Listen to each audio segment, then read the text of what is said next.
আচ্ছা মায়েরা, সরস্বতী পুজোর আগে কুল খেতে হয় না পুজোর পরে খেতে হয়? জোরে বলুন। আচ্ছা, সরস্বতী পুজোর আগে কুল খেতে নাই। একবারে বাবা দানের জায়গাটা নিয়ে যাবে ওরা আপনাদের কাছে, কিন্তু মাথায় রাখবেন আপনারা কিন্তু ধীরে ধীরে দেবেন, কিন্তু কানটা এখানে রাখবেন। আপনার বাচ্চাকে আপনি শেখাতে পারবেন। মা যদি না জানতে পারে যে কেন কুল খেতে নাই, তাহলে বাচ্চা জানবে কি করে? আপনি বাচ্চাকে বোঝাতে পারবেন যে কেন কুল খেতে নেই। আজকে সবাই কান দিয়ে শুনে রাখুন, বাড়ির বাচ্চাদের কেন কুল খেতে নাই সরস্বতী পূজার আগে।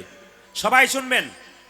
দৈপায়ন ব্যাসদেব এক সময় কি করেছিল মায়েরা? ধ্যান করেছিল। কোথায় করেছিল? এইদিকে এইদিকে একটা বদ্রিকা আশ্রমে ধ্যান করেছিল ব্যাসদেব। ধ্যান করেছিল, ধ্যান করতে করতে মা সরস্বতীর কাছে শপথ নিয়েছিল, মা একটা আমি ধ্যানে বসলাম, একটা কুলের বীজ আমি সামনে পুঁতে দিলাম। এই কুলের বীজ থেকে যখন অঙ্কুর হবে, গাছ হবে, সেই গাছে যখন কুল ধরবে, সেই কুল পেকে যেদিন আমার মাথায় পড়বে, সেদিন বুঝবো মা সরস্বতীর আশীর্বাদ আমি পেয়ে গেছি। তার আগে আমি ধ্যান ভঙ্গ করব না। কি শুনলেন আপনারা? ব্যাসদেব বদরিকা আশ্রমে তিনি কি করলেন? ধ্যান করতে বসলেন। সামনে কিসের বীজ পুঁতলেন? জোরে বলুন। কুল গাছের বীজ পুঁতলেন। বীজটা পুঁতে মাকে আহ্বান করলেন, মা এই কুল গাছের বীজ থেকে গাছ হবে, সেই গাছে কুল ফল হবে, সেই ফল পেকে আমার মাথায় পড়বে, সেদিন আবার সাধনায় সিদ্ধি লাভ হবে, তোমার আশীর্বাদ পাবো। মায়েরা হলো তাই, কুলটাকে পুঁতে দিল। তার থেকে কি হলো মায়েরা? অঙ্কুর হলো, চারা গাছ হলো, গাছ হলো, ফুল ধরলো, কুল ফল হলো, সেই ফলটা পাকলো, সেটা মাথায় পড়লো। কোন দিন পড়লো? বসন্ত পঞ্চমীর দিন। কোন দিন? যেদিন দেখবেন মা সরস্বতীর পুজো হয়, এই বসন্ত পঞ্চমীর দিনে পাকা কুলটা ব্যাসদেবের মাথায়, জেরে বলুন, পড়লো। আর সেই দিন সরস্বতীর কৃপাতে তিনি ব্রহ্মসূত্র বলে একটা গ্রন্থ রচনা করতে পারলেন। এর থেকে তিনি সিদ্ধান্ত নিলেন যে যতক্ষণ না পর্যন্ত আমার সাধনায় সিদ্ধি লাভ করব, ততক্ষণ পর্যন্ত মা সরস্বতীর পুজোর আগে কুল খাবো না। এটা হচ্ছে পৌরাণিক গল্প। এটাকে অনেকে যুক্তি দেখাতে পারে এটা সংস্কার নয়, এটা কুসংস্কার, পৌরাণিক গল্প। যারা মনে করে তাদেরকে এরপরে কথাটা শুনতে বলবো, এরপর আপনার মন্তব্য করবেন, এটা মন্তব্য করবেন এটা কুসংস্কার না সংস্কার। তাকাবেন, একটা বাচ্চাকে যখন আপনি বলে দেবেন, বাবা সরস্বতী পুজোর আগে কুল খেতে নাই, ওই বাচ্চা যদি কুল গাছের নিচে খেলা করে, একটা পাকা কুল পরে, ও হাতে করে খেতে যাবে, আর মনে পড়ে যাবে আমার মা বলেছে সরস্বতী পুজোর আগে কুল খেতে নাই, না বাবা খাবো না, সরস্বতী পাপ দিয়ে দেবে, সরস্বতী অভিশাপ দিয়ে দেবে, আমার পড়া হবে না, আমার মা আমাকে বলেছে সরস্বতী পূজায় কুল খেতে হবে না। তার মানে কি? বাচ্চাটার দুটো শিক্ষা হলো, লোভ থেকে সংযম হলো, মানে খাবার ইচ্ছা ছিল কিন্তু খেলো না, এবং এতদিন কুল খাবে না বলে তার ধৈর্যটা পর্যন্ত রয়ে গেল। দুটো উপকার পাওয়া গেল মায়েরা। কি কি? এক, ধৈর্য, যে সরস্বতী পুজো না হওয়া পর্যন্ত কুল খাবো না, বাচ্চা থেকে আপনি তাকে ধৈর্যের শিক্ষা দিলেন। আর এর থেকে শিখে নিন, যে পুরুষের বা যে নারীর ধৈর্য নাই, তার জীবনে কোনোদিন উন্নতি নাই। এই ধৈর্যের শিক্ষা বাচ্চাদেরকে দেওয়া হয় কুল না খাইয়ে, যেন কুলটা এতদিন খাবো না, মানে ধৈর্য ধরে থাকবে, একটা শিক্ষা। আর আমার কাছে কুল পড়ে আছে তবু খাবো না, মানে কি? সংযম, লোভের সংযম শিক্ষা। এ বড় হলে লোভী হবে না, এ বড় হলে সৎ হবে, এ বড় হলে ধৈর্যবান হবে। এটা কিন্তু একটা শিক্ষা দেয়। যেমন পৌরাণিক গল্পটাকে অনেকে কুসংস্কার মনে করে, কিন্তু এটা যে কুসংস্কার নয়, এটা যে সংস্কার, তার শিক্ষাটা আপনারা বুঝতে পারছেন শেষ সময়টাতে। আচ্ছা মায়েরা, আপনাদের এখানে কালী মন্দির আছে? জোরে বলুন হ্যাঁ না না, জোরে বলুন। আছে। আচ্ছা দুর্গা মন্দির আছে? আচ্ছা আছে। আচ্ছা লক্ষ্মী মন্দির আছে? বাড়ি বাড়ি আছে। সরস্বতী মন্দির কটা আছে?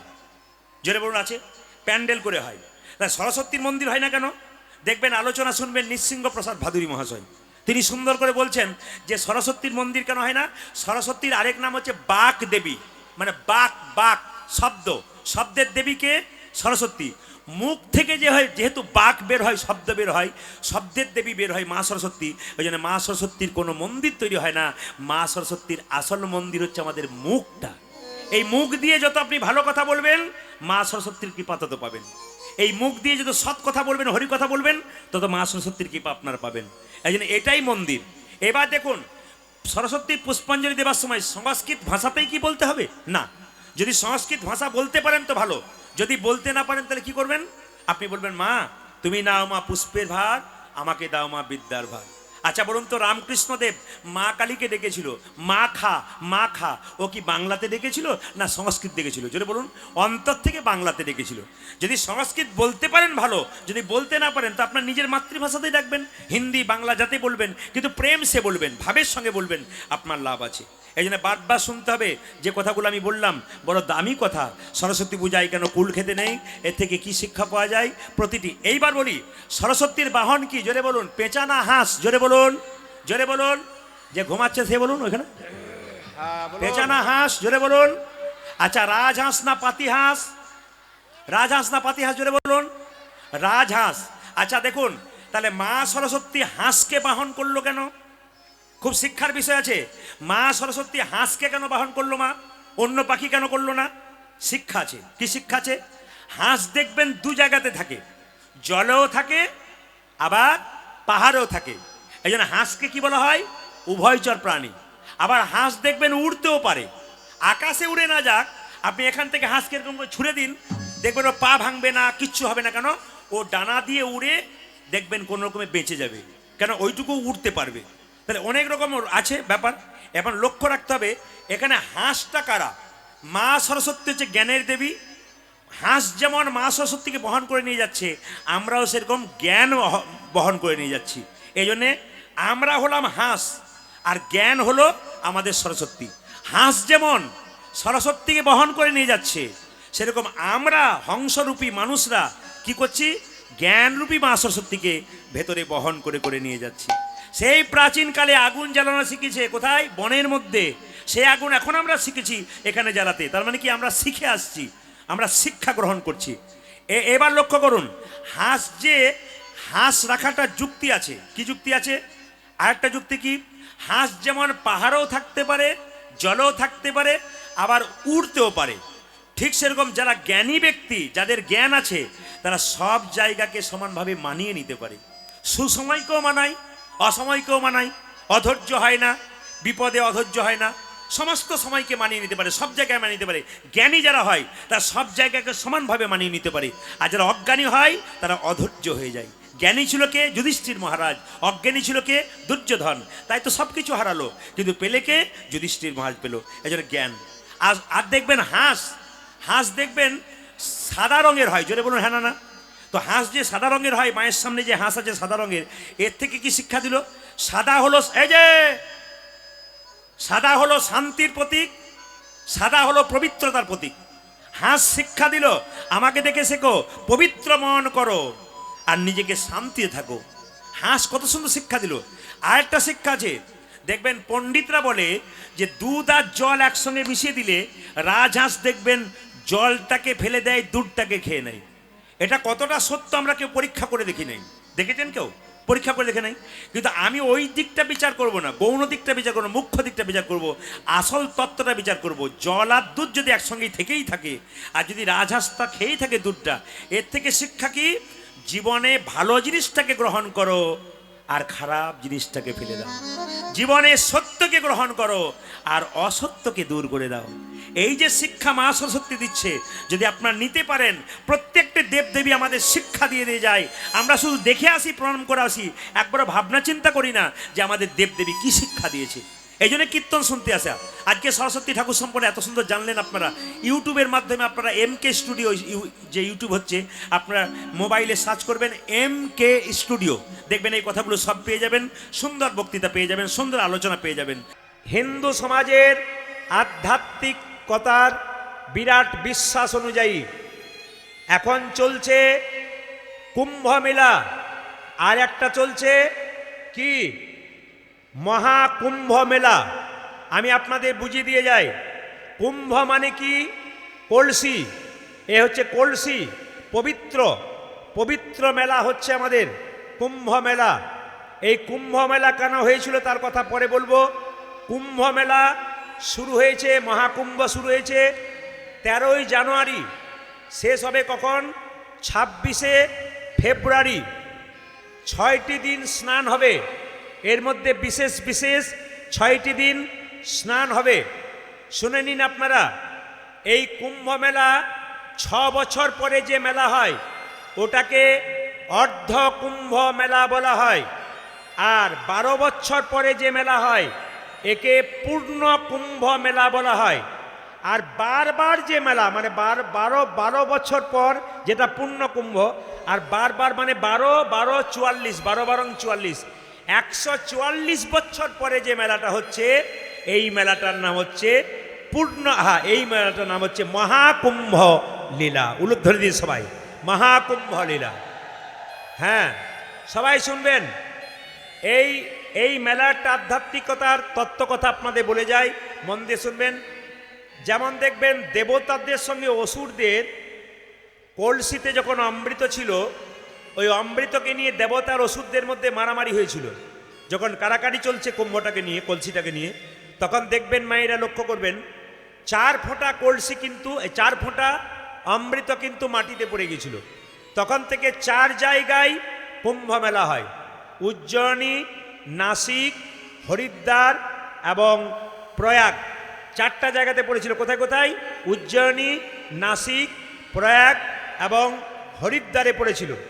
সবাই লক্ষ্য করুন, যে যেখানে বসে আছেন, হরিদ্বারে কিন্তু হয়নি এবার মেলাটা হচ্ছে প্রয়াগে, গঙ্গা যমুনা সরস্বতী নদীতে, যেখানে ত্রিবেণীর সঙ্গম হয়েছে, সেই জায়গাতে পূর্ণ কুম্ভ মেলা হচ্ছে।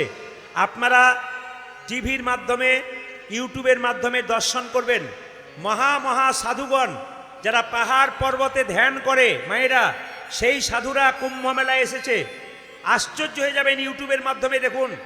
ধন্যবাদ জানান যে সমস্ত আমাদের হিন্দুদের মধ্যে কিছু মানুষ আছে যারা সনাতন ধর্মকে অনেকে হিংসা করে, অনেক নানা রকম খারাপ কথা বলে, তারা দেখবে যারা বড় বড় সাধু তারা অগ্নি স্নান করছে। মায়েরা, মানুষ মরে গেলে আগুনের কুণ্ডতে তাকে দিয়ে দেয়, পুড়ে যায়। জীবিত অবস্থাকে আগুনে শুয়ে দিলে পুড়ে যায়। কিন্তু আপনারা দেখতে পাবেন মহাকুম্ভ মেলাতে বিখ্যাত সাধুরা এসেছেন, সন্ন্যাসীরা এসেছেন, নাগা সন্ন্যাসীরা এসেছেন। তারা কি করছেন? আগুনের মধ্যে শুয়ে আছে, পুড়ছে না, অগ্নি স্নান করছে। একজনকে দেখলাম একটা কড়াইয়ের মধ্যে গরম জল ফুটছে আর তার মধ্যে বসে আছে। আশ্চর্য ব্যাপার মায়েরা, আশ্চর্য। একজনকে সাধু বাবাকে দেখলাম, উনি তার হাতটা আজকে 12 বছর ধরে একই রকম উঠিয়ে আছে জগতের কল্যাণের জন্যে। তাহলে কত বড় সাধু মহাত্মা, তারা আমাদের জন্য কি করছে আর আমরা কি করলাম? এই জন্য সবার কাছে নিবেদন রইল, এই মহাকুম্ভ মেলাতে যদি কেউ স্নান করতে পারে তবে তার লাভ কি আছে? মহাকুম্ভ মেলায় যদি কেউ প্রয়াগে গিয়ে স্নান করতে পারে তাহলে তার একটা লাভ আছে। কি লাভ আছে? তার কিন্তু দ্বিতীয় জন্ম আর হয় না, আর যত পাপ আছে সব পাপ কিন্তু দূর হয়ে যায়। ওই যে 13ই জানুয়ারি শুরু হয়েছে, 26শে ফেব্রুয়ারি এই মহাকুম্ভ মেলা শেষ হবে। আপনারা সবাই মহাকুম্ভ মেলা দর্শন করবেন। কিসের মাধ্যমে? ইউটিউবের মাধ্যমে দর্শন করবেন, আপনারা টিভিতে দর্শন করবেন। যেতে অনেকে না পারেন, দর্শন করে প্রণাম করবেন এবং সাধু মহাত্মাদের কৃপা অবশ্যই নেবেন। মহাকুম্ভ মেলা কি? মহাকুম্ভ মেলা কি? কত বছর পর হচ্ছে? 144 বছর পর। এইবার যারা পেল, পরে আর পরের জন্মে আর পাবার চান্স নেই। আবার 144 বছর পর, মানে অতদিন কেউ বাঁচবে না। তাহলে চিন্তা করতে পারছেন, যারা ভাগ্যবান তারা 2025-এ এই সুযোগটা পেয়েছে। পরবর্তীতে 144 বছর পরে হবে। হিসাব করে দেখুন কতদিন পরে হচ্ছে। তাই মহাকুম্ভ মেলাকে আপনারা সম্মান দিন, মহাকুম্ভ মেলা দর্শন করুন দূর থেকে এবং প্রণাম করুন। রাধা রানী কি, শ্যাম সুন্দর কি, মদন মোহন কি। আপনারা কীর্তন শুনতে এসছেন, আপনাদের মনটাই হচ্ছে আসল। মন যদি চঞ্চল হয়, গোবিন্দের নাম শোনা তার হয় না, আর গোবিন্দের চরণ তার হয় না। এই জন্য আমি আপনাদের বলতে চাই, মন যদি কারো দুষ্ট হয়, মনের মধ্যে কারো যদি কুবুদ্ধি থাকে, যতই আপনি তিলক নেন আর মালা নেন আর হরিনাম করুন, আপনার কোনো লাভ হবে না। এই যে মনের মধ্যে যা সুবুদ্ধি থাকে, সে তিলক নিলই কি আর মালা না নিলই কি, আপনার কিন্তু গোবিন্দচরণ প্রাপ্তি। নিতাই গৌর হরি বল। মায়েরা, গরুর গাড়ি দেখেছেন? জোরে বলুন হানা না। আচ্ছা বলুন তো, গরু আগে যায় না চাকা আগে যায়? জোরে বলুন। গরু আগে যায় না চাকা আগে যায়? গরুর পাটাকে লক্ষ্য করে চাকা যায়, সেরকম ধর্মের চাকাকে লক্ষ্য করে, ধর্মের চাকাকে লক্ষ্য করে আমাদের মন যায়। যদি ধর্মের মধ্যে আপনারা থাকেন, আপনাদের গৌর গোবিন্দের কৃপা অবশ্যই হবে। আমি মনের কথা যখন বললাম তখন বলে দিই, একটু মন দিয়ে শুনবেন। এই মনটা এখনই এখানে আছে, আবার কীর্তন শুনতে শুনতে এই মনটা এখনই বাড়ি চলে যেতে পারে, আবার কীর্তন শুনতে শুনতে এই মনটা কলকাতা চলে যেতে পারে, হাওড়া চলে যেতে পারে, দিল্লি চলে যেতে পারে। এই মন বড় চঞ্চল। রামকৃষ্ণদেব বললেন মন হচ্ছে মাছির মতো, একবার নর্দমাতে বসে মাছি, আবার মিষ্টির দোকানে বসে। এই জন্য রামকৃষ্ণদেব বলল যে মাছি নর্দমাতে বসে ও তো দুর্গন্ধ খায়, আর যে মাছি মিষ্টির দোকানে বসে ও তো মিষ্টি খায়। রামকৃষ্ণদেব বলল ওরে মন বাছি, যদি বসাবি তবে হরিনাম নামক মিষ্টির দোকানে বসা। আজকে আপনাদের মনগুলোকে হরিনাম নামক মিষ্টির দোকানে আপনারা বসিয়েছেন। আবার রামকৃষ্ণদেব বলেছেন আমাদের মনটা হলো কেমন, তাকাবেন, আমাদের মনটা হলো স্প্রিং চেয়ারের মতো। যখন বসে যাবেন তখন নিচে নেমে যাবেন, আবার উঠে যাবেন তখন উপরে উঠে যাবেন। এই যে হরিনামে মনটা বসিয়েছেন, আপনার মন এখন হরিনামে আছে, কিন্তু এইখান থেকে মন যখন সরিয়ে দেবেন হরিনাম থেকে সরে যাবে। তা বললে হবে না, মনই হচ্ছে আসল। আপনাদের মডেলে আসতে, যদিও এই খবরটা খুব ভালো পেলাম, আপনাদের মডেলে কোনো মাতাল নাই, আছে নাকি মায়েরা? আপনাদের মডেলে কোনো মাতাল নাই, আছে? আপনাদের হাসি দেখে বুঝতে পারছি যে আছে। এই দিয়ে তাকাবেন, হ্যাঁ আছে। তো বলে রাখি আপনাদের মডেলে এখানে কীর্তন হচ্ছে, দুজন কিন্তু খুব পরিশ্রম করে সকাল থেকে সন্ধে পর্যন্ত, কিন্তু এক বোতল না হলে হয় না। রাম আর শ্যাম দুজনে এই পথ দিয়ে যাচ্ছে। রাম বলছে শ্যাম আজকে কিন্তু আমি কীর্তন শুনবো। শ্যাম বলছে আমার এক গ্লাস না হলে হবে না, আমাকে মদের ভাটিতে যেতে হবে। মায়েরা লক্ষ্য করুন, রাম বসে গেল কীর্তনে আর শ্যাম গেল মদের ভাটিতে। লক্ষ্য করবেন আপনারা, রাম আর শ্যাম দুজনেই খায়, কিন্তু আজকে কীর্তন হচ্ছে বলে রাম বলল আমি আজকে হরিনাম শুনবো, তুই খা, যা, আমি খাবো না। শ্যাম বলছে আমাকে খেতে হবে, শ্যাম চলে গেল মদের দোকানে আর রাম বসে গেল কোথায়? হরিনামে। এই দিকে তাকান, শ্যাম যখন মদের বোতলটাকে নিয়ে মদের ভাটিতে বসে আছে, মদের দোকান হোক আর যাই দোকান হোক, কৃষ্ণের ছবি কিন্তু দেখবেন অনেকে মদের দোকানে হোক যেখানে হোক রাখে। তো মদের দোকানের দরজার ওপরে কৃষ্ণের ছবি ছিল।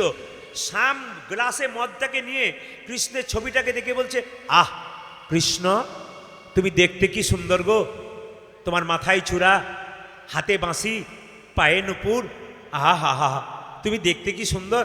আমি কত হতভাগা, আমি আজকে মদ খেতে এসেছি, ছি, আজকে হরিনাম হচ্ছে, রাম হরিনাম শুনছে আর আমি মদ খেতে বসেছি, আমি কত কুবুদ্ধি করলাম, কত খারাপ কাজ করলাম, ছি, আজকে খারাপ কাজ করেছি।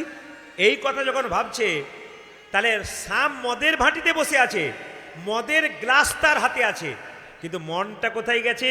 জোরে বলুন, কৃষ্ণের কাছে। আর রাম কীর্তন শুনতে বসেছে আর মনে মনে ভাবছে বেকার কীর্তন শুনতে এলাম, এতক্ষণ শ্যামের বোধহয় 2 বোতল হয়ে গেল। তাহলে বুঝে নিন, রাম কীর্তনে বসে আছে কিন্তু মনটা কোথায় আছে? জোরে বলুন, মদের ভাটিতে। আর মদের ভাটিতে শ্যাম বসে আছে, কিন্তু মনটা কোথায় আছে? হরিনামের আসরে। দুজনে একদিনে মারা গেল। যমরাজ বিচার করছে। এখন লক্ষ্য করুন, যে মদ খেয়েছে সে স্বর্গে গেল, যে মদের দোকানে গেছে সে স্বর্গে গেল, আর যে হরিনাম শুনছিল সে নরকে গেল। বলে কেন গেল না? শ্যাম স্বর্গে গেল কেন? মদের দোকানে বসেছিল কিন্তু মনটাকে গোবিন্দের চরণে রেখেছিল বলে স্বর্গে গেল।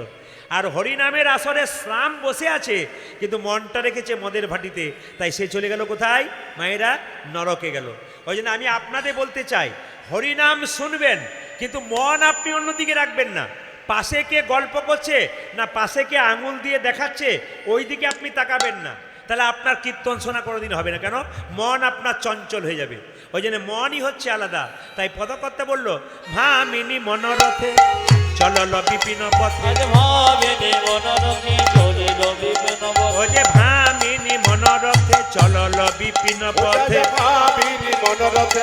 চলল বিপিন পথে, সাধিতে মনমথ সাধিতে মনমথ, সাধিতে মনমথ, সাধিতে মনমত, আনন্দ আর ধরে না, আনন্দ ধরে না, আনন্দ আর ধরে না, আনন্দ ধরে না, প্রাণ গোবিন্দের মনে আজি আনন্দ আর ধরে না, ভক্তবৃন্দের মনে আজি আনন্দ আর ধরে না, মনে আজি আনন্দ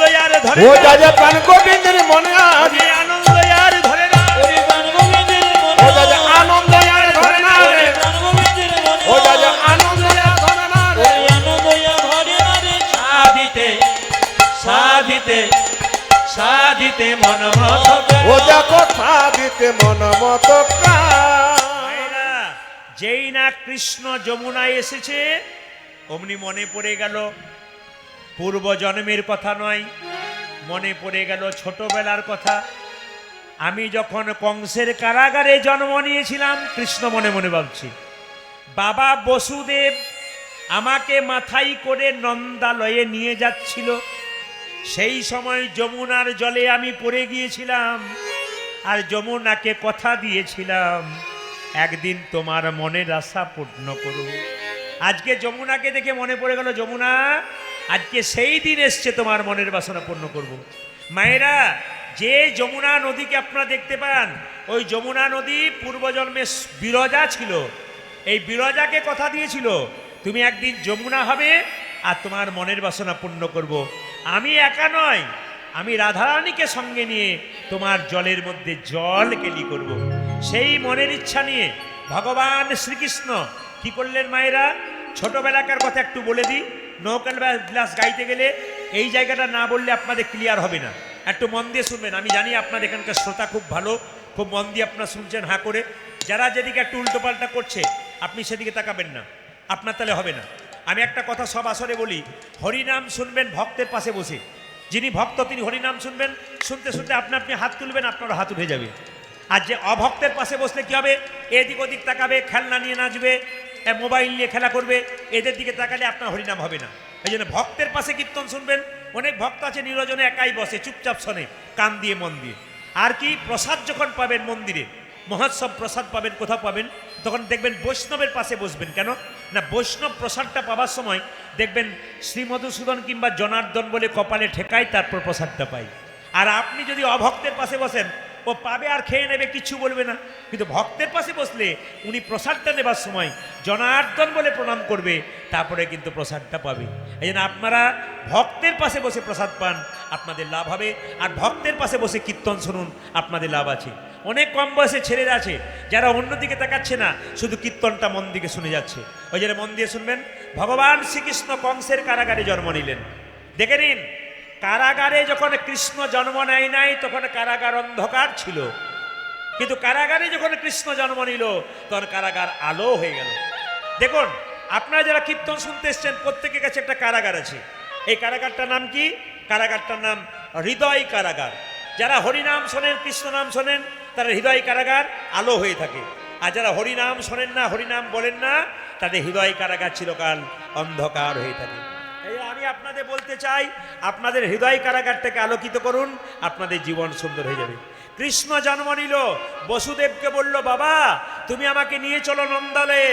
বসুদেব যখন নন্দালয়ে নিয়ে যাচ্ছে, যমুনাতে যখন যাবে, পার হবে, যমুনার অথই জল। বসুদেব মনে মনে ভাবছে, কৃষ্ণ আমি তোকে যমুনা পার করব কি করে বাবা? যমুনায় তো অথই জল, আমি পার হতে পারছি না তো। হঠাৎ দেখতে পাচ্ছে কি মা, একটা শ্রীগালিনী, সে কি করছে না, যমুনা পার হয়ে যাচ্ছে।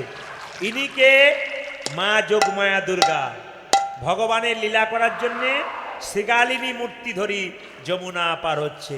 পদকর্তা বলছেন, তখন শ্রীগালিনী মূর্তি ধরি দেবী পূর্ণমাসী, সেখানে মূর্তি ধরি দেবী পূর্ণমাসী।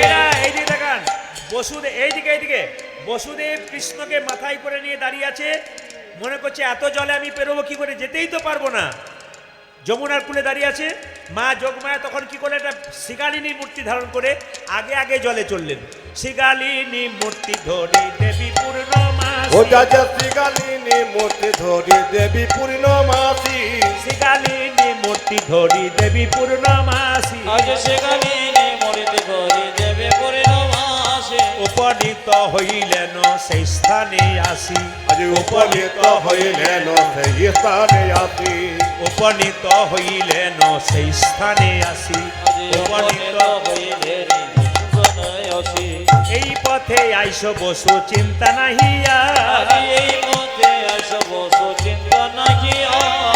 বসু গালে হাত দিয়ে কি চিন্তা করছো, এই দিকে চলো, এই পথে আইস বসু চিন্তা নাহিয়া, ও যাজে এই পথে আইছো বসু চিন্তা নাহিয়া, বনের পশু পার হয়ে যায় তুমিও হবে পার, আজ বনের পশু পার হয়ে যায় তুমিও হবে পার। ও যে বনের পশু পার হয়ে যায় তুমি হবে পার। ও যা যে বনের পশু পার হয়ে যায় তুমি হবে পার। ও বসু আইস বসু আইস বসু আরে আইসো বসো আইসো বসো ও যে আইস বসু আইস বসু ও যাই আইসা বসু আইসা বসু। ও যে পার হয়ে যায় বনের পশু আইস বসু আইস বসু আজ পার হয়ে যায় বনের পশু আইসো বসো আইসো বসো ও যে পার হয়ে যায় বনের পশু আইস বসু আইস বসু ও যা যে পার হয়ে যায় বনের পশু আইসা বসু আইসা মায়েরা, বসু। এখানে কি শুনলেন? বসুদেব মাথায় কৃষ্ণকে নিয়ে দাঁড়িয়ে আছে, আর মা যোগমায়া বড়িমা দুর্গা, উনি বড়িমা কি করলেন? শিকারী মূর্তিদের আগে আগে চলে গেলেন জলের মধ্যে। তখন বসুদেব মনে মনে ভাবলো তাহলে জলই তো নাই, একটা শিকাল যদি পেরিয়ে যায় আমি কেন পেরোতে পারবো না? ও বুঝতে পেরেছি, এখানে নদীতে চর পড়ে গেছে বোধ হয়। চর না পড়লে কখনো যেতে পারে? তা শিকালটা নিশ্চয়ই চলে যাচ্ছে, চর পড়ে গেছে।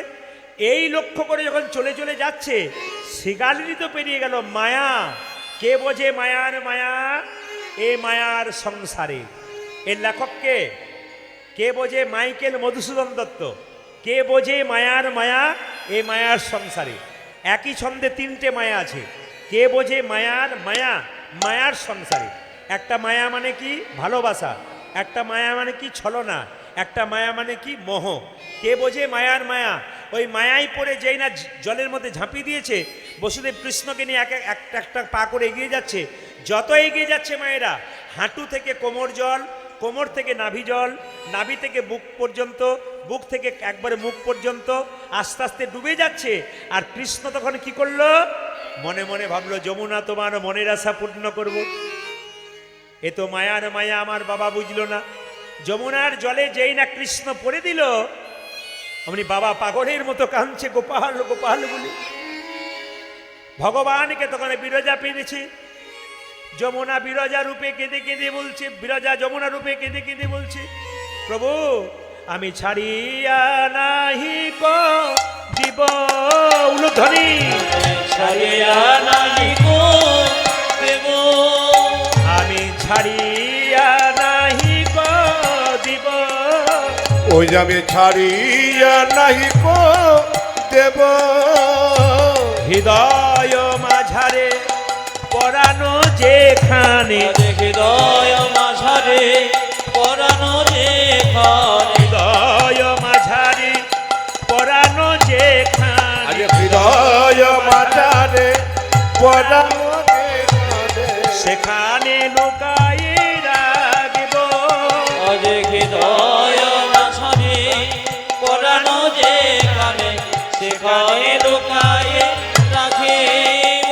আমি ছেড়ে দেব না, ছেড়ে দেব না, আমি ছেড়ে দেব না, ছেড়ে দেব না, আমি ছেড়ে দেব না, ছেড়ে দেব না, না না ছেড়ে দেব না, ছেড়ে দেব না। আমি হৃদয় মাঝে লুকায়ে রাখব, ছেড়ে দেব না, ছেড়ে দেব না। আমি হৃদয় মাঝে লুকায়ে রাখিব, আমার প্রাণ বধূ ছেড়ে দেব না, আমি হৃদয় মাঝে লুকায়ে রাখিব, আমার প্রাণ বধূ ছেড়ে দেব না, আমি হৃদয় মাঝে লুকায়ে ওই যে আমি রাখিব, প্রাণে বধূ ছেড়ে দেব না, আমি ছেড়ে দেব না, ছেড়ে দেব না। ভগবান শ্রীকৃষ্ণ এইদিকে এদিকে ভগবান শ্রীকৃষ্ণকে যমুনাতে যে না ধরেছে, যমুনাকে কেঁদে কেঁদে কৃষ্ণ বলছে, দেখছো আমার বাবা কেমন কাঁদছে, আর তুমি আমাকে নিয়ে আদর করছো। আমি তোমাকে কথা দিলাম একদিন তোমাকে এই মনের ইচ্ছা পূর্ণ করলাম। ভগবানের যখন জন্ম হয়েছিল 4টে হাত হয়েছিল, 2টো হাত যমুনাকে দিয়ে গেল, 2টো হাত কিন্তু উপরে রইল। 2টো হাত কিন্তু যমুনাকে দিয়ে গেল মা, আর 2টো হাত কিন্তু উপরে রইল। এখন যেই না কৃষ্ণ উঠেছে জল থেকে, অমনি যমুনাকে কথা দিয়ে এলো, বলো তোমার মনের ইচ্ছা কি? বলছে আমি তোমায় একা চাই না, আমার শ্রীমতী রাধারানীকেও তোমার সঙ্গে চাই। আমি একা তোমায় দেখে, আমায় যুগল রূপে দেখা দিও হে। আমায় যুগল রূপে দেখা দিও গে। কৃষ্ণকে বলল যমুনা আমি তোমাকে ছেড়ে দিতে পারি, তুমি বাবার কাছে যেতে পারো, কিন্তু আমাকে কথা দিতে হবে, আমি যুগল রূপে দেখা দিও হে। ওই আমায় যুগল রূপে দেখা দিও গে। আমার মনোবাসনা পূর্ণ হবে, যুগল রূপে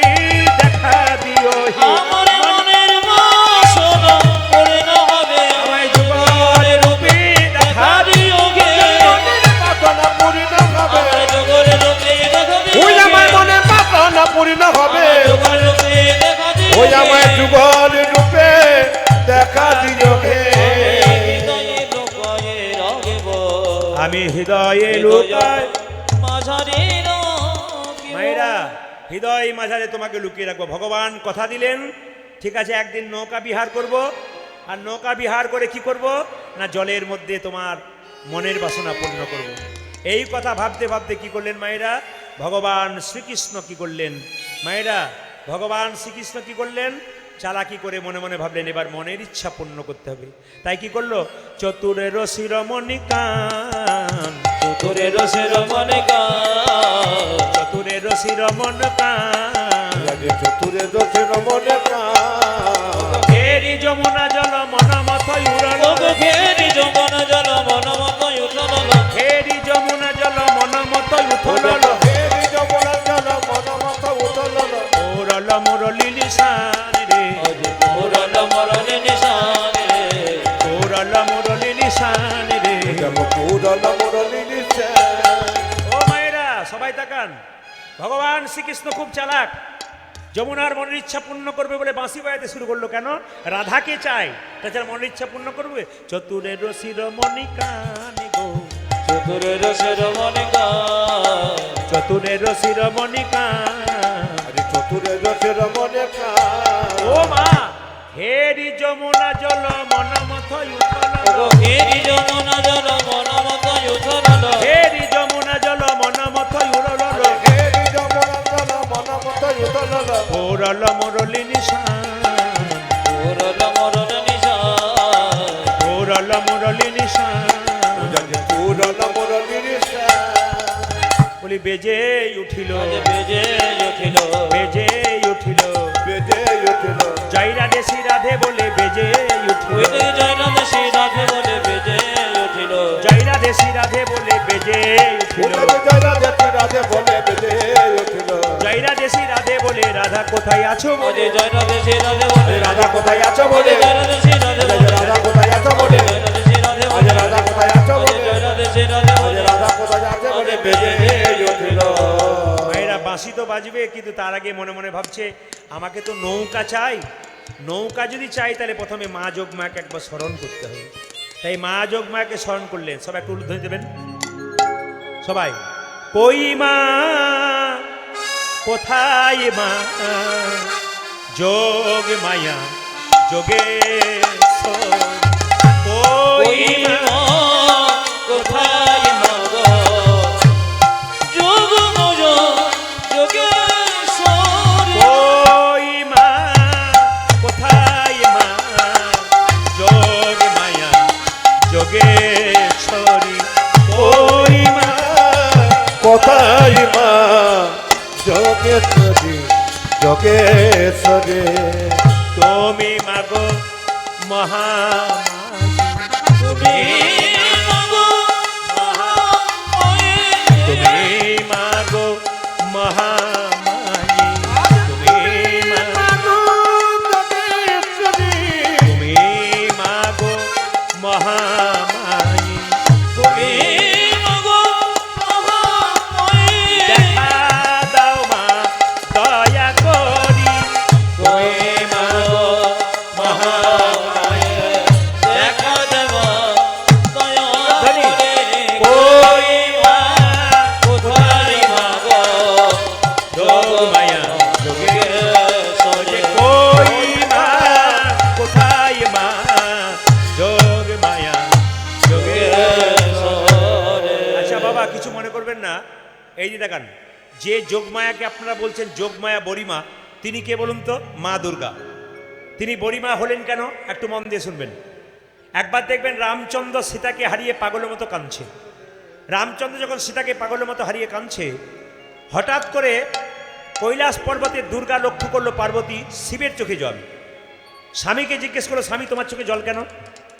বলছে আমার প্রভু রামচন্দ্র সীতাকে হারিয়ে পাগলের মতো ঘুরে বেড়াচ্ছে, ভগবানের জন্য আমার কষ্ট হচ্ছে।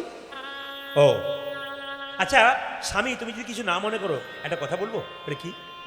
সীতাকে না পেয়ে রামচন্দ্র পাগল হয়ে গেছে, তিনি ভগবান। তা আমি যদি সীতার রূপ ধারণ করে রামচন্দ্রের কাছে গিয়ে দাঁড়াই, তোমার কোনো আপত্তি নেই তো? বাবা ভোলা বললো কোনো অসুবিধা নেই, তুমি যেতে পারো।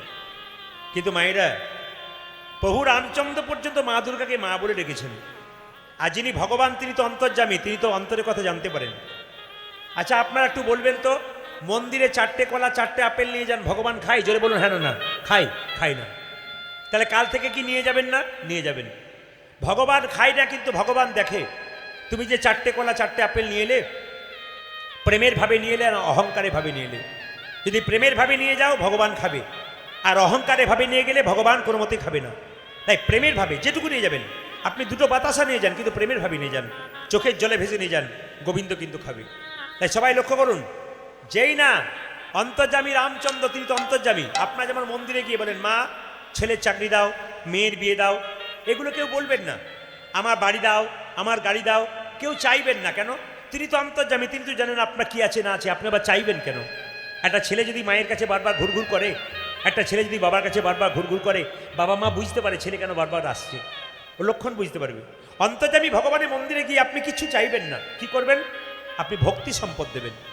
ব্যাংকে টাকা জমা দিলে যেমন তার সুদ পাওয়া যায়, ভগবানের মন্দিরে গিয়ে কেউ যদি ভক্তি সম্পদ দেয়, তবে কৃপা সম্পদ সে অবশ্যই পাবে। এই জন্য মায়েদেরকে বলবো, বাবাদেরকে বলবো, মন্দিরে গিয়ে কেউ চাইবেন না। কেন? আপনার কি আছে না আছে উনি সব জানেন, আবার চাইবেন কেন, বলবেন কেন? আপনি শুধু ভক্তি দান করুন, উনি আপনাকে দেবেন। যদি চান তাহলে কম পাবেন, আর যদি না চান উনি এত দেবেন আপনি ভাবতেই পারবেন না। ওই জন্য ভগবানের কিছু কি চাইতে নাই। অন্তর্যামী ভগবান রামচন্দ্র পাগলের মতো ঘুরে বেড়াচ্ছে, আর মা দুর্গা কি করেছে? মায়েরা, মা দুর্গা সীতার রূপ ধারণ করে আগে আগে চলে যাচ্ছে। রামচন্দ্র ছন্দ হয়ে গেল। কেন বলুন তো? সীতা তার আগে কোনোদিন যায় নাই, রামচন্দ্রের পেছনে পেছনে গিয়েছে। যারা প্রকৃত স্ত্রী হবে তারা স্বামীর আগে কোনোদিন যাবে না, আর স্বামীর আগে কোনোদিন খাবে না, স্বামীর আগে কোনোদিন যাবে না, স্বামীর আগে কোনোদিন খাবে না, আর স্বামীর আগে কোনোদিন শুয়ে পড়বে না। প্রকৃত স্ত্রীর লক্ষণ। যদি অসুস্থ না থাকে, লক্ষ্য করুন মায়েরা, এখন সীতা কোনোদিন রামচন্দ্রের আগে যায় না, পেছনে গেছে। মা দুর্গা সীতার রূপ ধারণ করে আগে আগে চলে যাচ্ছে। তখন চিৎকার করে রামচন্দ্র বলল, মা এ কি, তুমি আমায় মা বলে ডাকলে? হ্যাঁ, আমার এই দুঃখের দিনে তুমি দুঃখ দিতে এসেছো। আমি সীতাকে হারিয়ে পাগল হয়ে গেছি। ওগো মা দুর্গা, আমি যে তোমাকে মা বলেছি, তুমি মা হয়ে আজকে স্ত্রীর রূপ ধারণ করে আমার সামনে দাঁড়িয়েছ। আমি কেমন করে তোমাকে স্ত্রী বলে গ্রহণ করব? মা দুর্গা রামচন্দ্রের চরণে কেঁদে কেঁদে বলল, প্রভু আমায় কথা দাও, আমায় কথা দাও। কি? তোমরা যে রাধা তোমার লীলাতে কিভাবে সাহায্য করতে পারি? ভগবান রামচন্দ্র বলল, মা আগামী দা পরে আমি হব কৃষ্ণ, রাধারানীর সঙ্গে লীলা করব, আর সে লীলায় যোগমায়া বড়িমা লীলা সহায়কারিণী, তুমি হবে মা যোগমায়া। সেই মা যোগমায়া বড়িমা কি করেছে মায়েরা সবাই লক্ষ্য করুন। সেই মা যোগমায়া বড়িমা যখন বলেন, কৃষ্ণ তুমি আমায় ডেকেছো? বলে, হ্যাঁ ডেকেছি। আমায় তরি দাও, তরি দাও।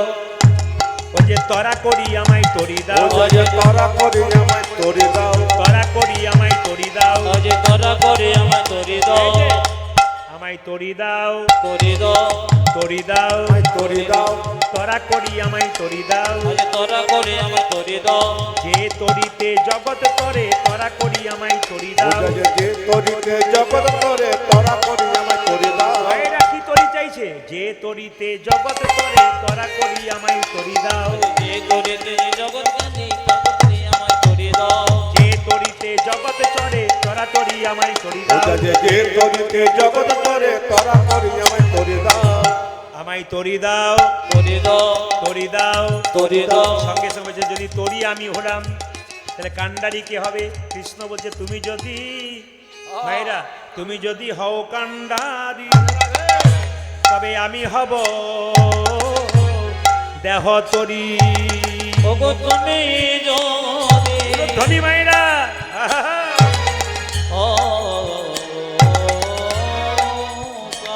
মা দুর্গা বলছে,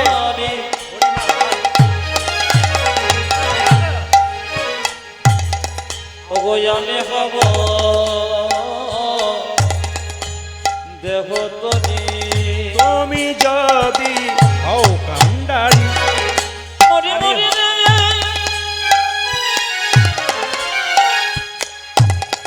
এই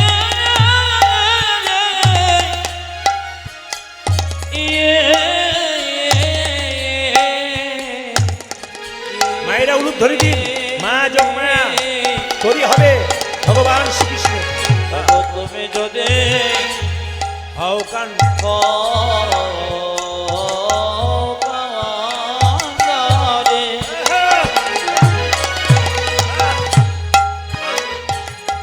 আজি আমি হব জগতরে ভাসাইব যম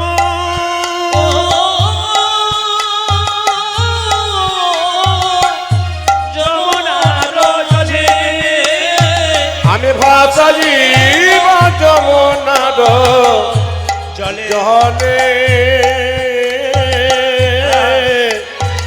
ওই আমি ভাসাইব যমুনার জলে আমি ভেসে ভেসে বেড়াবো ওই আমি ভেসে ভেসে বেড়াবো ভেসে ভেসে বেড়াবো ওই আমি ভেসে ভেসে বেড়াবো রাধা কৃষ্ণ বক্ষে লইয়ে ভেসে ভেসে বেড়াবো আমি রাধা কৃষ্ণের মুখ কোণে ভেসে ভেসে বেড়াবো রাধা কৃষ্ণ বক্ষে লইয়ে ভেসে ভেসে ওই বেড়াবো আমি রাধা কৃষ্ণ পক্ষে ওই যে লয়ে যমুনার ওই কালো জলে রাধা কৃষ্ণের মুখ ওই যে যমুনার ওই কালো জলে রাধা কৃষ্ণের মুখ ওই যে যমুনার ওই কালো জলে রাধা কৃষ্ণের মুখ ওই দেখো যমুনার ওই কালো জলে রাধা কৃষ্ণের মুখ ওই যে যমুনার ওই কালো জলে ভেসে ভেসে বেড়াবো ভাসাবো যমুনার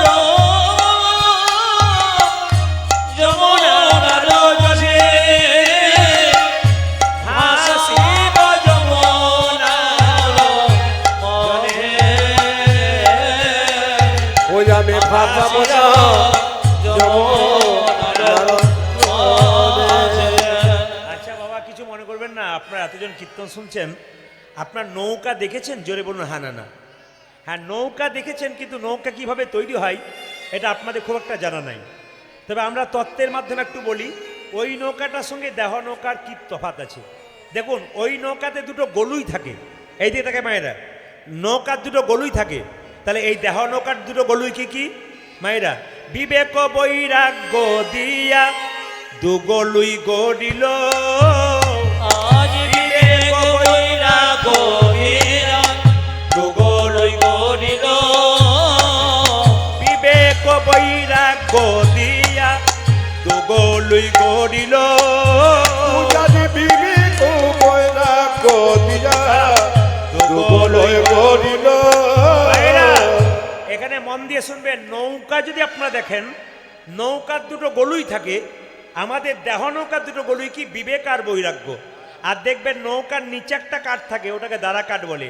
ধৈর্য দ্বারার ওপর খাড়া করিল, আজ ধৈর্য দ্বারার উপর খাড়া করিল, ধৈর্য দ্বারার ওপর খাড়া করিল। পূজারি ধৈর্য ধরায় খাড়া করিল। এই যে, প্রাণে ধৈর্য থাকা যায়, প্রাণে ধৈর্য থাকা যায়, প্রাণে ধৈর্য থাকা যায়। পূজারি প্রাণে ধৈর্য থাকা যায়। ভজবে যদি প্রাণের কানাই, প্রাণে ধৈর্য থাকা যায়। আজ বসবে যদি প্রাণে খানায় বলে ধৈর্য থাকা যায়, ভজবে যদি প্রাণের কানাই, প্রাণে ধৈর্য থাকা যায়। পূজারি ধরবে যদি প্রাণের খাতায় প্রাণে ধৈর্য থাকা যায়। ধৈর্য দ্বারার ওপর খাড়া করিল, আজ ধৈর্য দ্বারার উপর খাড়া করিল, ওই যে ধৈর্য দ্বারার ওপর খাড়া করিল। পূজারি ধৈর্য ধরার উপর খাড়া করিল। এই জগতে যার ধৈর্য আছে তার লাভ আছে, যার ধৈর্য নাই তার লাভ নাই। তাকাবেন, আমি কিন্তু কীর্তন করতে করতে সবার দিকে তাকাচ্ছি। একবারে প্রথম থেকে কীর্তন আরম্ভ করেছি তখন থেকে দু চারজনকে দেখতে পাচ্ছি একই রকম বসে আছেন। কেন? যার ধৈর্য আছে তার ভগবান আছে, আর যার ধৈর্য নাই তার ভগবান নাই। একটু মন দিয়ে শুনবেন, ছেলে মেয়েকে বলেন না পড়াশুনো কর, ধৈর্য ধরে পড়, কিছু একটা হবে। তো মায়ের যদি ধৈর্য না থাকে কীর্তন শোনাতে, তাহলে তার ছেলেকে যখন বলবে ধৈর্য ধরে পড়, তখন ছেলেটা বলবে তোমারই ধৈর্য নয়, আবার আমাকে ধৈর্য কি শেখাচ্ছ? আগে নিজের ধৈর্যের পরীক্ষা দিন, তারপর ছেলে মেয়েকে দেবেন। মায়েরা, মাটি যদি ভালো হয় আর বীজ যদি ভালো হয়, ফসল কিন্তু ভালো হয়। মাটি যদি নোনা হয়, মাটি যদি নোনা হয় তাহলে গাছ ভালো হবে না, আর বীজ যদি পোকা লাগা হয় তাহলে তো গাছ ভালো হবে না। ওই জন্য মা যদি ভালো হয় আর বাবা যদি ভালো হয়, সন্তান ভালো হবে না। কে বলেছে? এই যারা কীর্তন শুনতে এসছেন, অনেক মায়েরা অনেক বাবারা বসে আছেন, কিন্তু যে রাখুন মা বাবা দুটোকে ভালো হতে হবে। যার ধৈর্য আছে তার গোবিন্দ আছে, যার ধৈর্য নাই তার ভগবান নাই। একটু প্রমাণ দেখুন। একটা ছেলে গুরুদেবের কাছে গিয়ে বলল, এই যে ও গুরুদেব, আমি দীক্ষা নেব। গুরু বললো, এই দেখ তোকে একটা মাটির কলসি দিলাম, গঙ্গা থেকে জল এনে আমার ফুলের বাগানে দে, একদিন তোকে দীক্ষা দেবো। বছর খানেক জল দিতে দিতে দীক্ষাই দেয় না।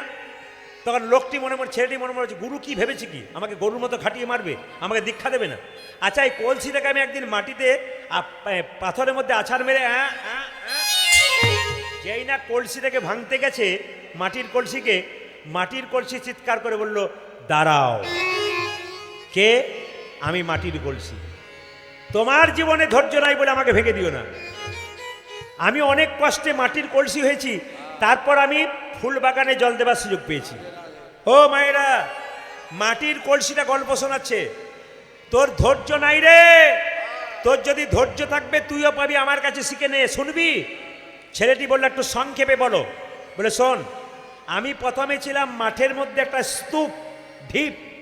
এক কুমোর চাষি গিয়ে আমাকে খাল দিয়ে দিয়ে আমার ভেতরটাকে ঝাঁঝরা করে দিল, কত রকমের ফসল করলো।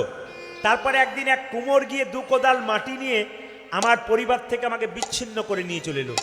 যখন 2 কোদাল মাটি নিয়ে চলে এলো, বাড়িতে এসে খেয়ে পায়ে কি দলন, এরকম করে ঠাঁসাঠাঁসি করতে করতে, কেন করে বলুন তো? না, মাটির মধ্যে কোনো কাকর পাথর বা কাঠের টুকরো থাকলে ভালো হবে না হাঁড়ি, ওই জন্য কিন্তু দলন করছে। দলন করতে করতে মাটির ঢিপ পাকিয়ে একদিন আমাকে চাকার মধ্যে বন করে ঘোরাচ্ছিল। বাবারে, আমি তো ঘুরি নাই, যেন মনে হচ্ছে বিশ্ব ব্রহ্মাণ্ড আমার কাছে ঘুরছে। ও মা, কিছুক্ষণ পরে দেখলাম কোমরের হাতে জাদু আছে বাবু। বলে, কেন? আমি ছিলাম একরকম আর হয়ে গেলাম একটা মাটির হাঁড়ি। ও মা, কিছুদিন পরে আবার আমাকে আগুনের মধ্যে ঢুকিয়ে দিল, দেখলাম আমার রংটাই চেঞ্জ হয়ে গেছে। আমি ছিলাম কালো, আমি সোনালি রঙের হয়ে গেলাম। আমি পোড়া মাটি হয়ে গেলাম। আমি নিজেই ভাবছি আমি এত সুন্দর, কবে বা হলাম। আমি এত সুন্দর, কবে বা হলো। মাটির হাঁড়িটা ভাবছে, এখানে কুমোর নাই তো? কুমোর আছে নাকি? আছে কুমোর? হ্যাঁ আছে। দেখুন কুমোরের কত কৃপা। বলছে, নিয়ে এসে চাকাতে বনবন করে ঘুরিয়ে হাঁড়ি করে দিল, আগুনে পোড়ালো, আমি পুড়ে গেলাম। আর আমি মনে মনে ভাবলাম, বাবা, কাঁচা ছিলাম পাকা হয়ে গেলাম, আবার কালো ছিলাম, আমি কি সুন্দর পুড়ে গেলাম, আমার রংটাই চেঞ্জ হয়ে গেল। আমি এত সুন্দর, কবে বা হলাম। ওই আমি এত সুন্দর, কবে বা হলাম। আমি এত সুন্দর, কবে বা হলাম। আমি এত সুন্দর, কবে বা হলো। আমি এত রূপের, কবে বা হলাম। এত সুন্দর, কবে বা হলাম। ওই আমি এত রূপ, কবে বা হলাম। এত সুন্দর, কবে বা হলাম। হাঁড়িটা বলছে, শোন। তারপর যখন আমায় পুড়িয়ে দিল, রংটা চেঞ্জ হয়ে গেল। কুমোর তখন আমাকে আমার ভাইকে কাঁধে করে বেঁধে হাটে নিয়ে গেল বেচতে। ও মা, যেখানে নামিয়েছে, যেই আসে কানে ধরে এক থাপ্পড় করে দিয়ে দেয়। মানে কিছু বুঝলেন? হাঁড়ি ফাটা আছে কি না, দেখবেন অনেকে কানায় ধরে থাপ্পড় মারে না। বলছে, আমাকে যে একবার কানে ধরছে সেই থাপ্পড় মেরে দিচ্ছে। ও মা, একজন ব্রাহ্মণের পছন্দ হয়ে গেল, আর পছন্দ হয়ে আমাকে বাড়ি নিয়ে এলো, আর বাড়ি নিয়ে এসে আমাকে গোবিন্দের চরণে দিল। সেই গঙ্গার জল আমার মধ্যে ভরল, আমি গোবিন্দ সেবাই লাগলাম। তখন থেকে ব্রাহ্মণের বাড়িতে রয়ে গেছি। আমি কত ধৈর্য ধরে এই জায়গায় এসেছি, আর তুই ধৈর্য ধরতে পারলি না। তোর দ্বারাই হবে না, প্রাণে ধৈর্য থাকা চাই। প্রাণে ধৈর্য থাকা চাই। প্রাণে ধৈর্য থাকা চাই। প্রাণে ধৈর্য থাকা চাই। যে ভজবে যদি প্রাণের কানাই, প্রাণে ধৈর্য থাকা চাই। ভজবে যদি প্রাণে কানা, প্রাণে ধৈর্য থাকা চাই। যে ভজবে যদি প্রাণের কানাই, প্রাণে ধৈর্য থাকা চাই। ভজবে যদি প্রাণে কানায়, প্রাণে ধৈর্য থাকা মায়েরা, চাই। আর কি করলো? আসক্তির তক্তায়ানি তাহাতে জুড়িল। আমি আসক্তির তক্তায়ানি তাহাতে নাহিল। মায়েদের চাইতে আপনারা বেশি বুঝবেন। নৌকার দেখবেন তক্তা থাকে, তক্তা। এই তক্তাটা আমাদের তত্ত্ব কি? আসক্তি, আসক্তিরূপী তক্তা। আসক্তির তক্তায়ানি তাহাতে জুড়িল। হাতে যাটিল লালসার বাটাম লোহা তাহাতে মুড়িল। লালসার বাটাম লোহা তাহাতে মরিল। লালসার বাটাম লোহা তাহাতে মুড়িল। আজ লালসার বাটাম লোহা তাহাতে মরিল। বাটাম লোহা মানে কি? তক্তাগুলোতে দেখবেন একটা করে লোহা প্যারেকের মতো দিয়ে দেয়, নিয়ে মুখটাকে এরকম করে বেঁকিয়ে দেয়। সেই জন্য বলছে কি লালো সারো বাটাম লোহা তাহাতে মুহুরিল লালো সারো আর নৌকার মাস্তুল দরকার, মাস্তুল সরল সুবুদ্ধি দিয়া মাস্তুল গড়িল, সরল সুবুদ্ধি দিয়া সরল সুবুদ্ধি দিয়া মাস্তুল গড়িল, সরল সুবুদ্ধি দিয়া মাতুল করিল। ভাইরা, মাস্তুল হয়ে গেল। এবার কি বলছে সবাই লক্ষ্য করুন, যে কৃষ্ণ ভজনা করবে এই দেহ নৌকাটি তৈরি হলো। আর কি হলো, নববিধা ভক্তি দিয়া 9টি গোড়া দিল, নববিধা ভক্তি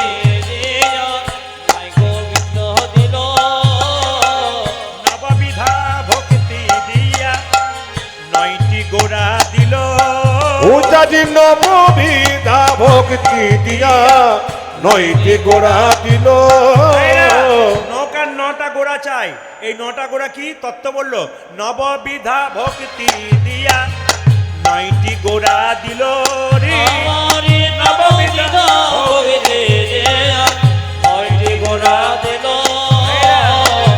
বলি সেজেছে ভালো, সেজেছে ভালো, ও দেখো সেজেছে ভালো, সেজেছে ভালো, কৃষ্ণের তরণী খানি সেজেছে ভালো, তরুণ খানি সেজেছে ভালো, কৃষ্ণের তরণী খানি সেজেছে ভালো।